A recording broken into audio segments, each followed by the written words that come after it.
वेळेच्या अगोदर जर मरायचं नसेल ना, तर अशी बायको अजिबात करायची नाही. आता असं मी का म्हणतोय सांगतो. एक रुबी नावाची महिला होती. तिचा नवरा यात्रा करून घरी जातो. घरी गेल्याच्या नंतर तिच्या नवऱ्यासोबत तिचे भांडणं होतात. भांडणं एवढ्या जोराचे होतात, की तिचं जे डोकं आहे तिच्या कंट्रोलमधून बाहेर होतं. ती 15-16 झोपेच्या गोळ्या घेते, नवऱ्याच्या जेवणात टाकते आणि नवऱ्याला चारते. नवरा कायमचा झोपी जातो. आता त्याचा मृतदेह ठिकाणावर लावायचं कसं यासाठी ती रुबी आपल्या सासूला आणि आपल्या 2 मुलीला ज्यापैकी एक मुलगी 14 वर्षाची आणि एक मुलगी 9 वर्षाची या तिघा जणांना आपल्या दिराच्या घरी धाडते. आणि तेवढ्या वेळामध्ये रुबी तिच्या नवऱ्याचा मृतदेह स्वतः ओढत बाथरूममध्ये नेते, एक खड्डा खणते, त्या खड्ड्यामध्ये त्याला पुरते आणि वरून सिमेंटचा गोबा करते. कारण की तिला बाथरूम वर्क करायची म्हणून ह्याचं निमित्त लावते आणि नंतर त्याच्यावर गोबा करते. देराच्या इथं जाते, देराच्या इथं म्हणते की तुमचा भाऊ माझ्यासोबत भांडणं केले आणि घरातले 5,000 रुपये घेऊन तो घराच्या बाहेर निघून गेला.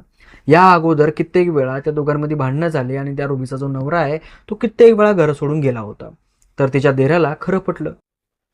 पण 5चे 6 दिवस झाले, 6चे 8 दिवस झाले, 8चे 20 दिवस झाले, 20चे 30 दिवस झाले.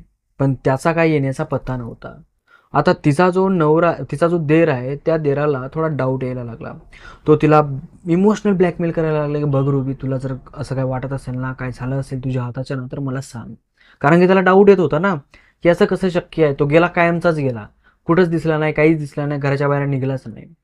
आता तिची जी आई आहे, त्या रुबीची सासू आणि ते लेकरं म्हणू लागले, की "बाबा घरामध्ये झोपलेले होते आणि आम्ही इकडे आल्याच्या नंतर बाबा गायब झाले." असं म्हणल्याच्या नंतर तिचा जो देर आहे तिला हळून म्हणायला लागला, की "रुबी, तू टेन्शन घेऊ नको, तू जर अडकली असेल तर मला सांग."